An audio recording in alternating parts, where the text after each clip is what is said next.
You know, Rebecca, what we should do, we've got 5 minutes. We should do our 5 minute practice. While people are Okay. joining, let's do a couple sun salutations. What do you say? Sure. So nobody has to do anything. Anybody that's coming early, you just get to sit there.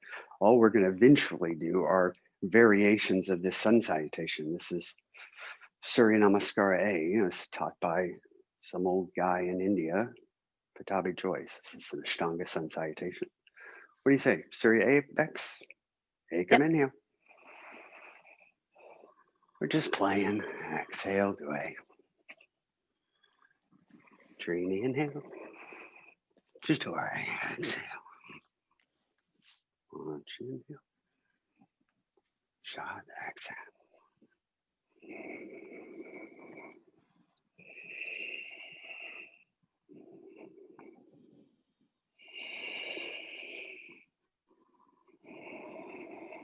Say that's 5.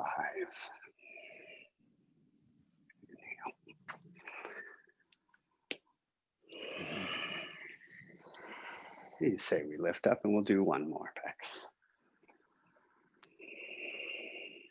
Just goofing off while we wait for people to join. Ekam.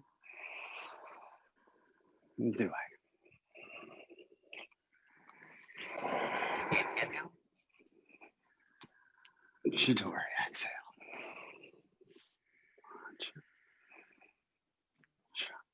Exhale.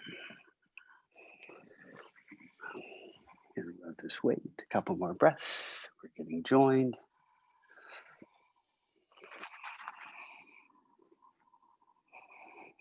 We'll call that 5.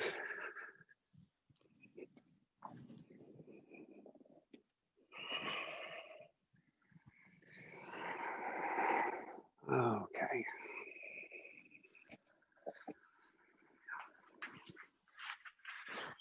That will be our sun salutation. That was our warm up. we still know how to get through that. This is absolutely the most impressive thing that Tim does. It's just his photo over there, but I'm thinking of how Tim does such an amazing job of stalling for time.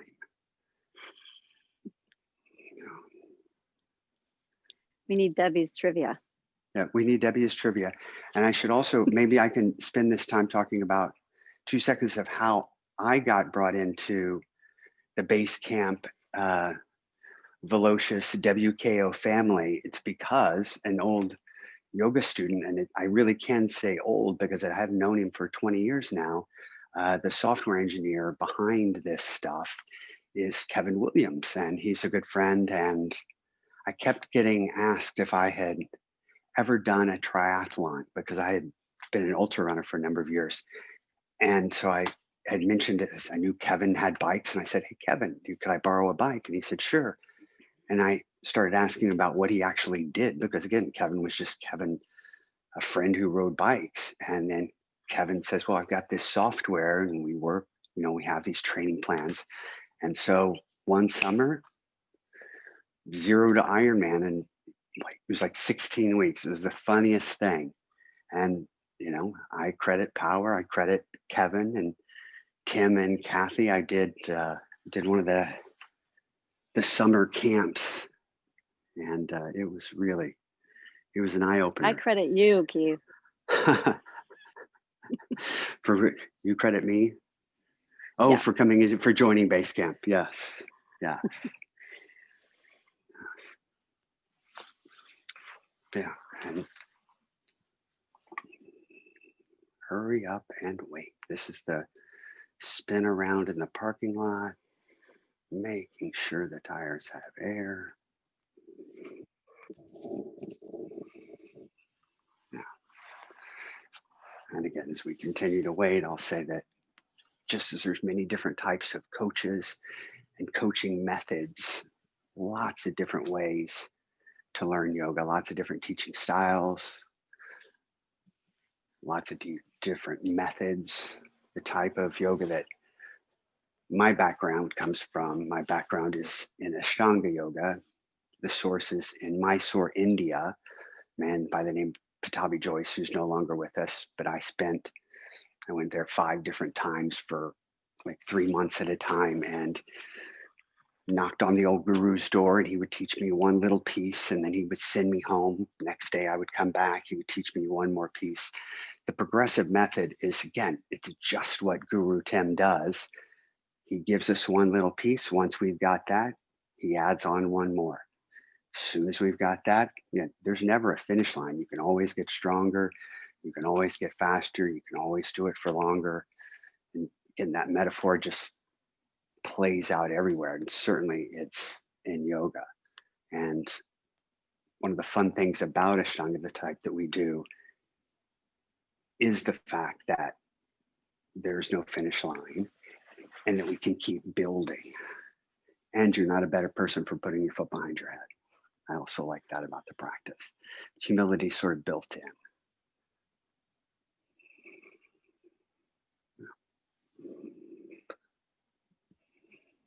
And I will say a physical practice, the physical practice of yoga in particular, Ashtanga, it could be quite rigorous. I'm absolutely not letting us do that today. I want it to be a very reasonable sort of restorative recovery practice today.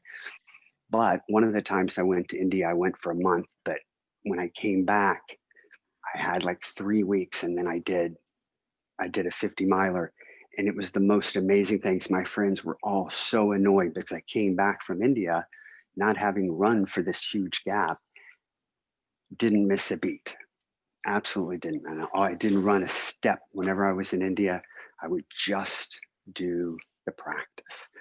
But again, all translates. So being able to focus on your breath can pay dividends just like working on the bike. So, okay, well, I think it's, the strike of 10 o'clock, which means we get to start. And since many of you probably see us sitting, I can't see anyone else. Let's start seated. I'm Keith, and this is Rebecca, not to be confused with Tim and the other Rebecca. They're cyclists, we're yogis. Very big difference. We have a lot of fun. And I think a good attitude is always helpful. So today you're going to do what we normally do after we get off the bike. And it's great because, again, there's all this sort of overlap between Tim and the other Rebecca. How about we just start with Tim's idea of smelling the roses and blowing out the candle? So just find a comfortable seated position. If it's not comfortable, you seated, you could sit on a chair, you could sit on a block, but just for a second, let's get that idea without moving at all. Can I inhale through the nose?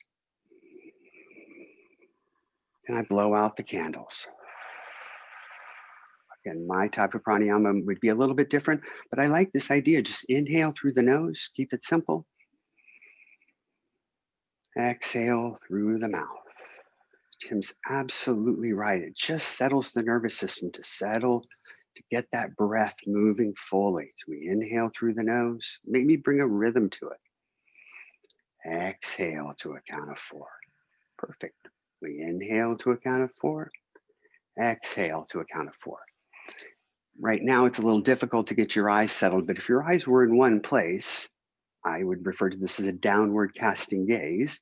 That would give you this idea of lengthening the back of the neck. We've heard turtle pose thrown out quite a bit, or taking the wrinkles out of the turtleneck of your shirt. But that's an absolutely lovely thing to think about because that will lengthen the back of your neck. So when you do that, the eyes could drop, maybe tip of the nose to nowhere in front of you. And when I have my eyes settled, my mind quiets just a little bit. So we have that breath settling the nervous system. We have this lovely gaze, quieting the mind. And then we can use some postures to take care of the body. So for just a second, just think of pushing the hands into the floor behind us. If you think fingertips towards the wall behind you, it's great to have Rebecca because you can see she's a little bit more flexible. So maybe she can get a bigger back bend than I can. But I'm just going to push into the floor to get the chest to lift up a little bit. I'll take a breath or two there, just trying to create some length. You could even lift the head up to look up. Perfect. And then from here, we could think of inhaling, and we could add a little twist to this. On the exhale, let's just grab, what's that right hand to the outside of the left knee. we'll just get a little bit of a pull. So I'm just twisting in one direction. Notice if you inhale fully and lengthen the spine, you can create a little extra space to twist a little deeper. Yep. Smelling the roses as we inhale, exhaling, twisting a bit more.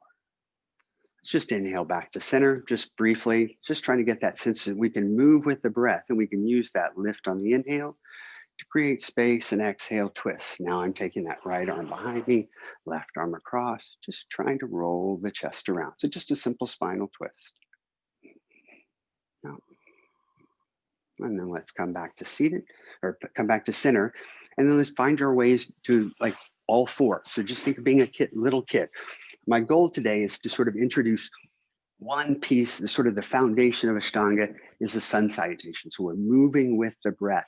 And the sun salutation is, it's our desert island move. Like we can use these 8 postures to sort of take care of everything.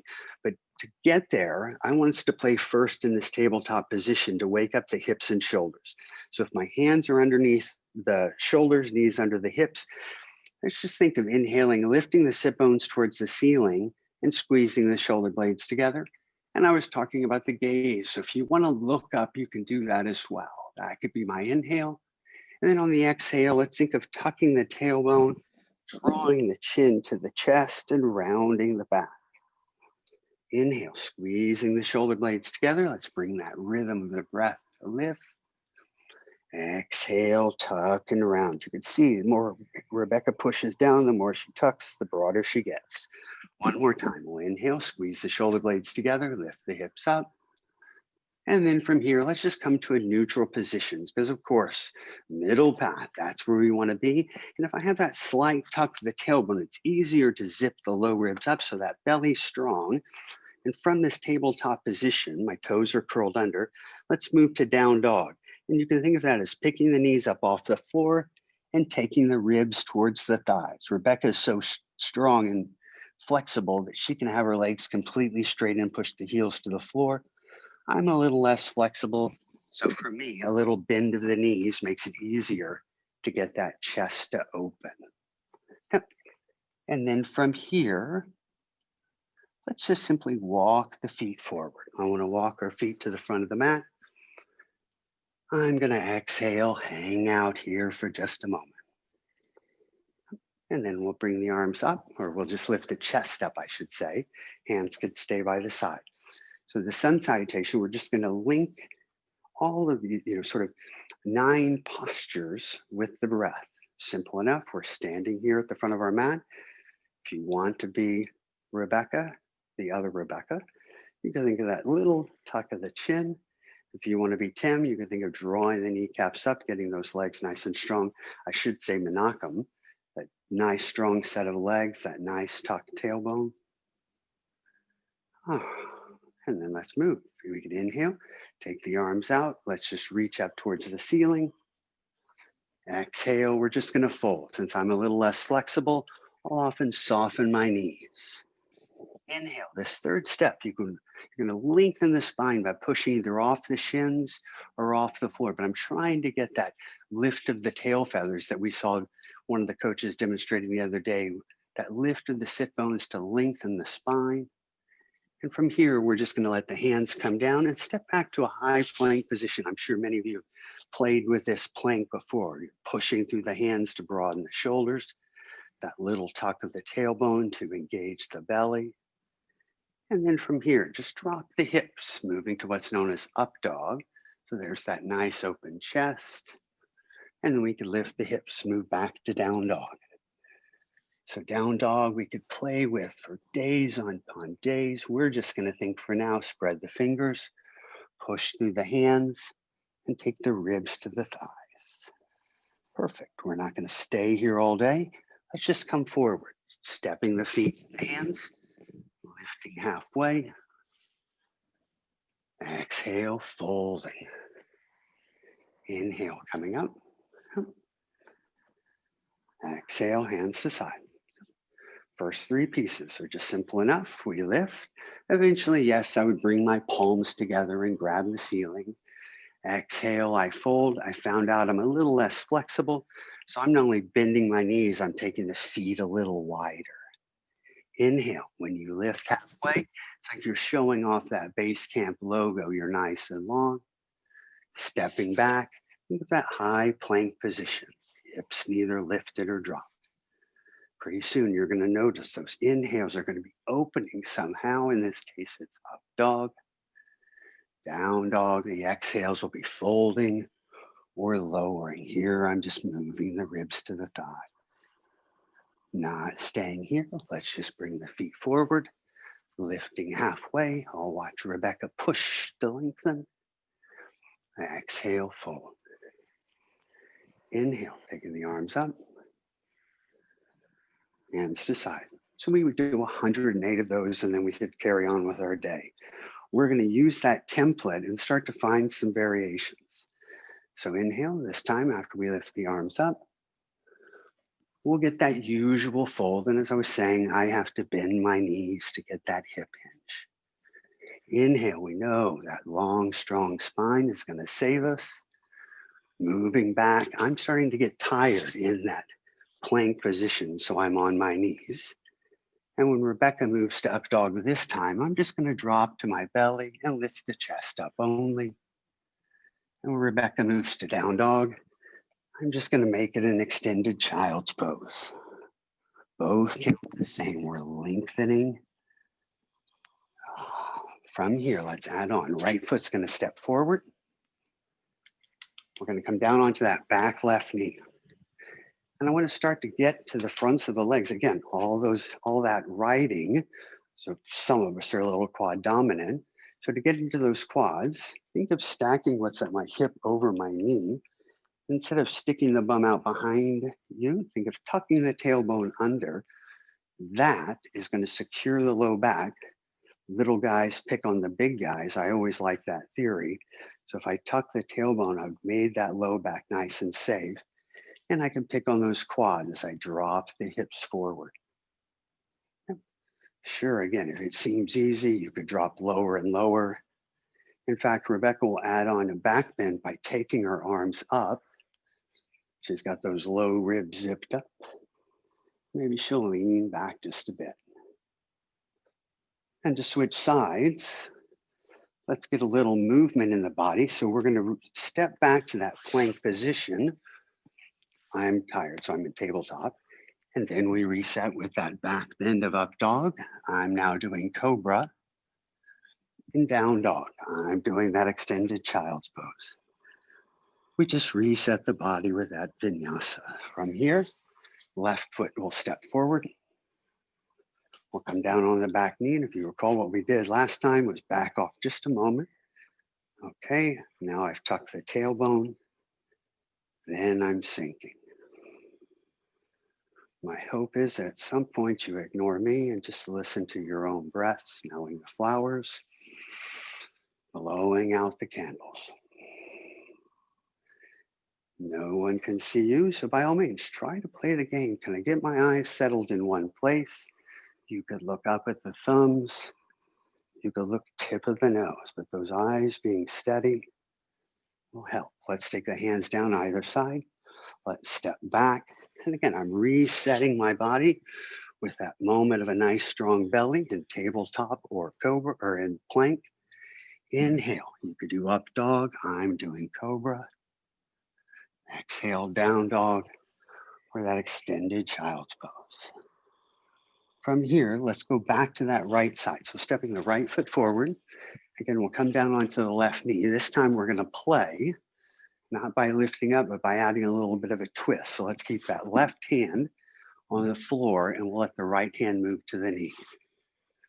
We were using the breath, inhaling, exhaling as a way to sink. So I'm dropping the hips forward and I add a twist by pushing the right hand into the knee.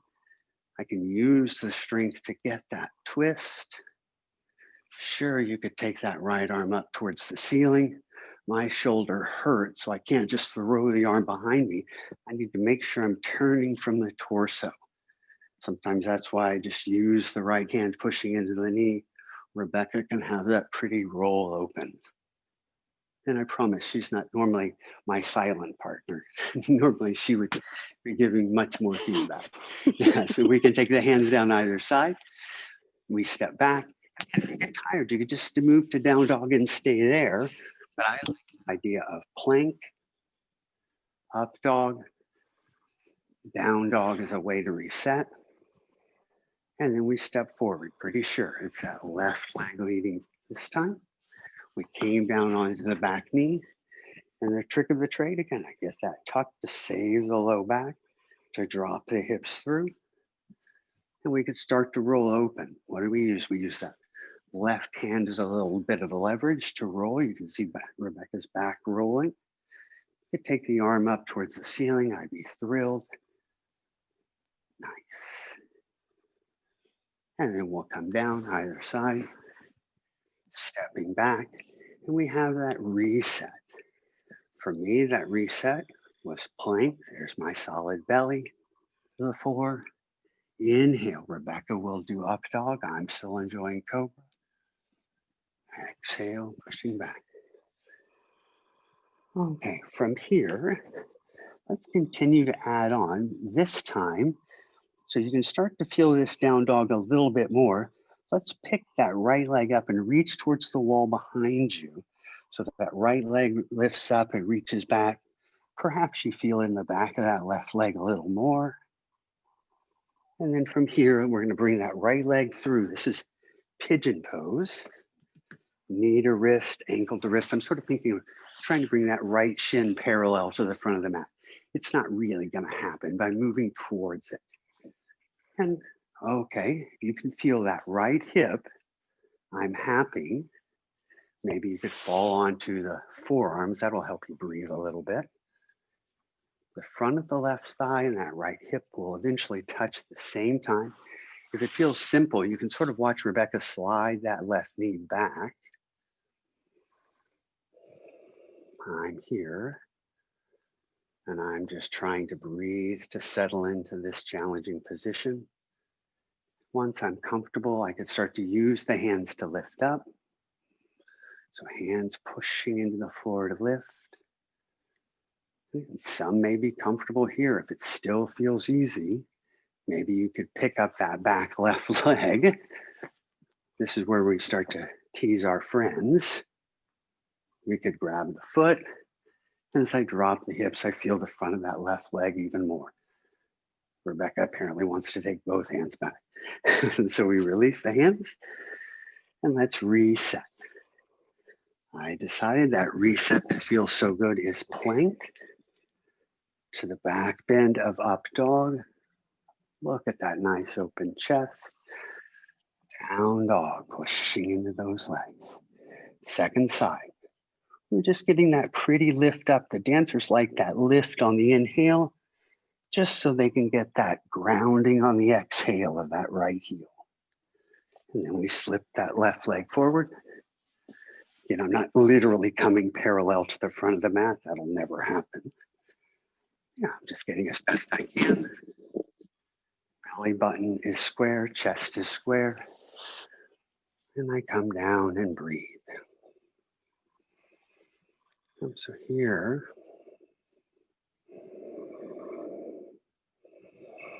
I've got that breath. I've got that steady gaze. And I'm challenging myself, oh yeah, to see if I can relax and melt a little deeper. I could use Sanskrit. This is Ekapada Rajakapatasana. If you push the hands into the floor, one-legged king pigeon pose. Sanskrit with an Oklahoma accent, always effective. Pushing, lifting. Nice.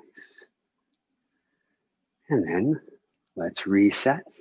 So from here, oh, we gotta have that little playtime. Let's experiment. See if you can pick that right leg up. We're not going to be even. One side will be more dominant. Over time, yep, we start to work on that coordination as Tim was talking about.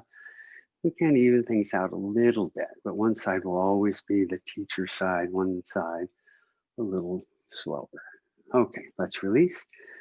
One last time with that vinyasa. So we'll step back, Inhaling, up dog.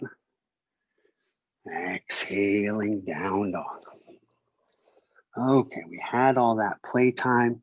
Let's bring the feet back to the hands. So let's just step the feet forward. Lift and lengthen. Exhale, fold. I wanted us to come back up to standing. Inhale. And exhale, because all of that was meant to distract you from our one foundational piece of the sun salutation. So we're starting again. Inhale, lift and lengthen. Exhale, breathe, blow out those candles.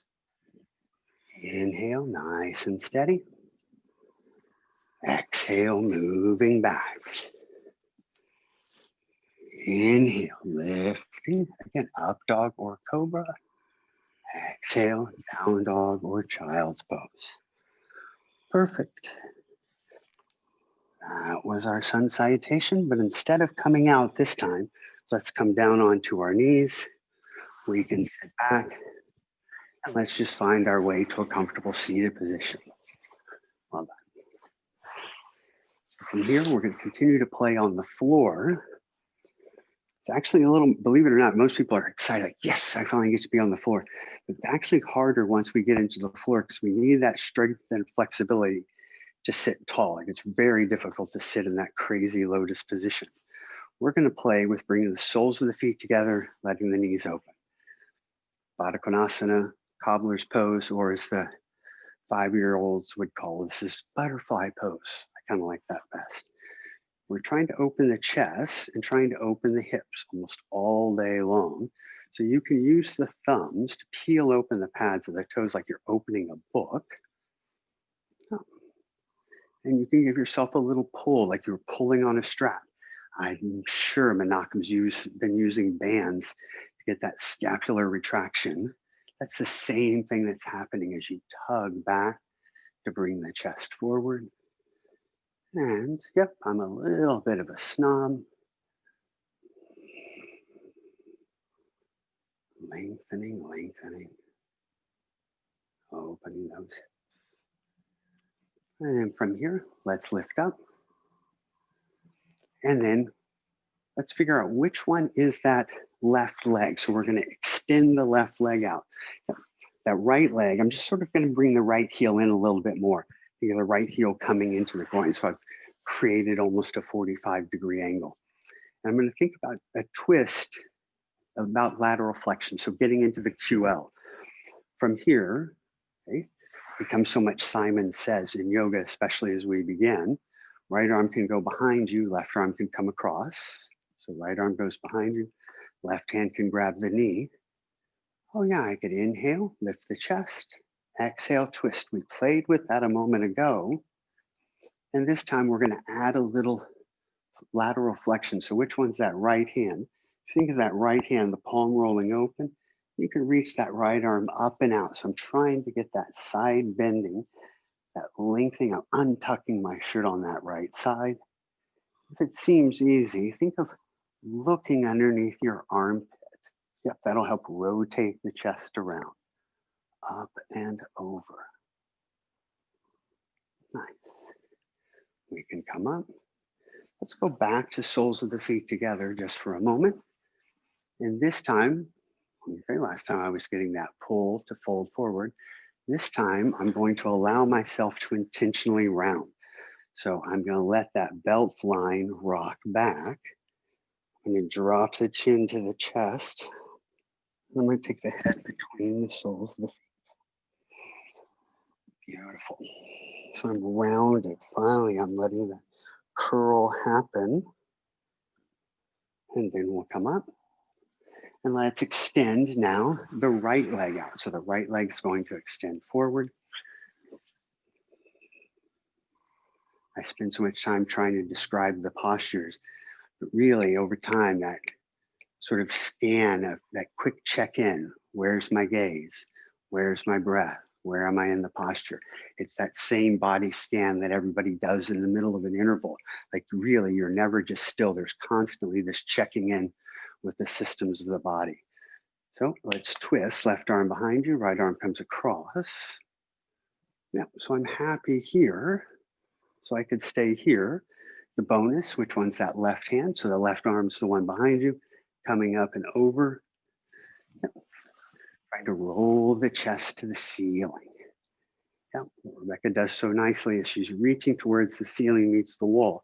The shoulder can elevate. That's its job. Yeah. To lengthen the sideways. Yeah. And then we can come up. And this time, once we bring those legs together, instead of the soles of the feet together, let's play trying to get into those hips in a slightly different way, the outsides of the hips this time. Think of which one's the right leg, or I'm so sorry, right and left are the hardest things to say. The left leg is going to sort of tuck under. So think of the left leg being in a comfortable cross-leg position. The right knee is going to come on cross. I think of this as stacking the knees on top of one another. So if I sort of lean forward, I can use my right hand pushing into my right knee, left hand pushing into my left knee. No, I'm not actually going to sit on my heels. Sure, maybe 2 or 3 people could. But you start to feel it in the outer hips. And you will, like sometimes see people put their hands on the soles of the feet. That serves to get the chest to lift, that external rotation. Oh, that'll make Tim happy. Look at that breath moving into the sternum. There's me being a snob, my little drop of the chin to make Rebecca happy. And then to make the guru happy, think of moving forward just a little bit. So it's almost like I'm trying to put my belly button on the knee. Hello, hips. We can come up. That's too easy. So let's stay in this position. I'm just now starting to get that feeling in my hip. So take that right hand up for just a moment and think of scratching your back. And then the left hand can grab the elbow. We're continuing to now open the armpit. That's the opening of the chest. Well done. So we just sat tall. And then we'll release. Let's unwind. And then let's switch legs. Yep, I'm just going to switch legs. I'm not doing any crazy vinyasas at this point. Eventually, you could see Rebecca's instinct was immediately to reset the movement. We're skipping some of that today. I just want to get into my hips. So I had the stack of the knees. I had the lift of the chest. And it's nice. The hands keep the feet from winging out. So now I can actually feel my hips evenly, which is unusual. Normally there's a dominant side as you come forward. Those hips, hello hips.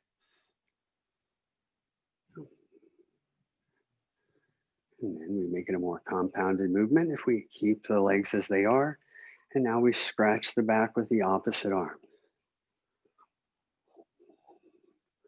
One more chance for me to use Sanskrit or pronounce poor Sanskrit. This is Gomukhasana, cow face pose. Again, not only want to be open the armpit eventually, as that seems easy and my shoulders willing, I could take the right arm behind the back and actually grab a finger. But notice when that happens, many of us lose that rib cage piece. Low rib zipping up, always important. And then let's unwind. Let's unwind the legs. And then with those soles of the feet together, let's find our way onto our backs. So now we're really passive. We're just letting the knees fall open. Your arm position is up to you. If my arms are out to my side, palms facing up, it's a little easier to relax the shoulders. And then from here, let's bring the knees together. I referred again, clearly, though I've lived in BC for almost 30 years, I'm still from Oklahoma. So this is my Oklahoma teepee action. My feet are a little bit wider for me. They're the width of my sticky mat, a little wider than my hips. And the knees fall together. That can feel nice on the back. And think of this as just a little windshield. Think of that left knee falling inside the right knee. And you get that, nice little stretch in the back. And then the right knee falling inside the left. And then let's start to bring some movement. Let's start to tie that to the breath. We can inhale here in the center and then exhale, let the left knee fall inside the right. Inhale up, right knee falling inside the left. I just want to see that one more time, Bex. Yep, right leg came in, inhale up, exhale, left leg comes down. And then let's come back to center. And just for a second, by all means, give the knees a little bit of a hug. Give the knees a bit of a squeeze. Let's stay here on my back. Think of painting a circle with your knees on the ceiling. That's a little massage of the sacrum.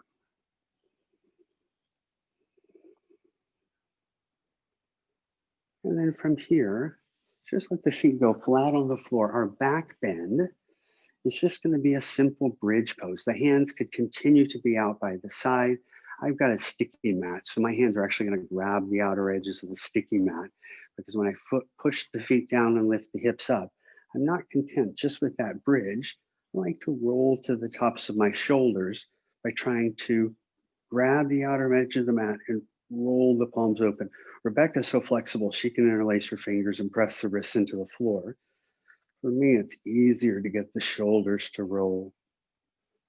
And let's release and come down. Scooping under, let's lift into that bridge one more time. Inhaling, I see Rebecca lift. She can interlace her fingers, press the wrist down. So it's just bridge pose. And then we'll release, we'll come down. Bring the knees back into the chest one more time.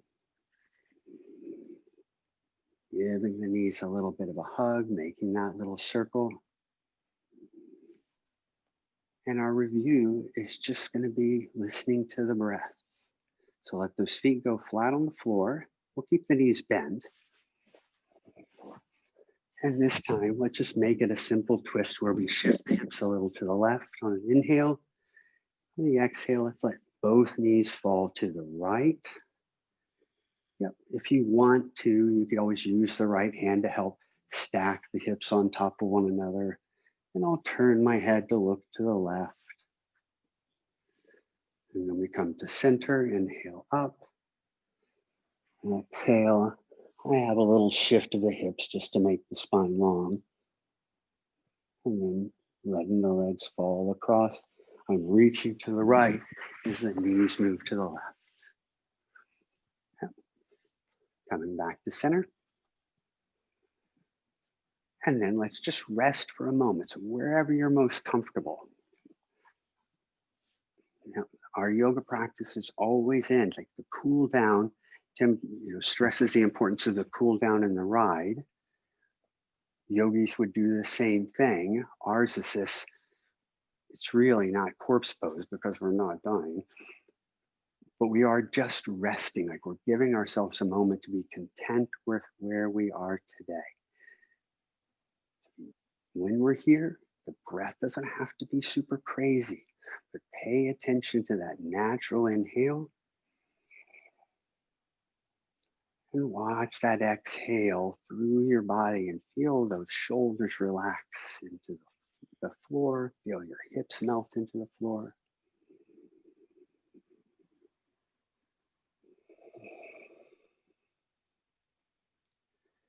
And the mind really is so powerful. Like, and the other Rebecca is so lovely. Like, you can talk yourself into any number of things. So I will use that oral suggestion of inhale.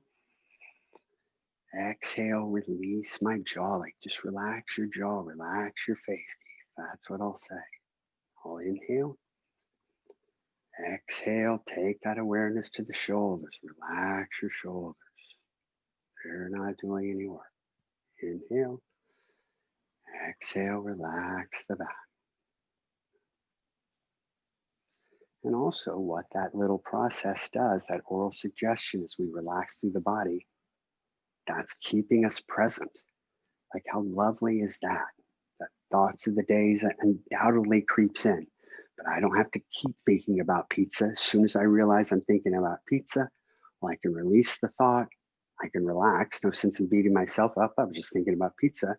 And I return to the present, which is just enjoying that breath. Release, relax, return. And then I get to say thank you very much. So you can wiggle fingers, toes, roll yourselves over, come up. There are no thank yous or there's no questions. There's nothing like that. We are going to practice again on February 5th. It's a little hard to see. Well, I couldn't see, but I was trying to get a sense of where everybody is in sort of body awareness to know how we could add on. I wanted to make it super simple just to get that basic flexion and extension, that awareness of the breath, and a nice steady gaze. Thank you. We're going to do this again February the 5th. My huge thanks to Debbie, to Tim, to Kathy, and of course my buddy, Rebecca, who has always been there. For those that logged on earlier, we were talking about how we've started this BaseCamp together because both of us, as only friends would do, decided to get cancer at exactly the same time and get over cancer at the exact same time. So it's been a joy. And I promise you, this is the only time Rebecca will be quiet. Thank you, Rebecca. Thank you, Keith. Yes, thank you. Thank you. Thank you. Really appreciate this. This was fantastic. Thank you, Debbie.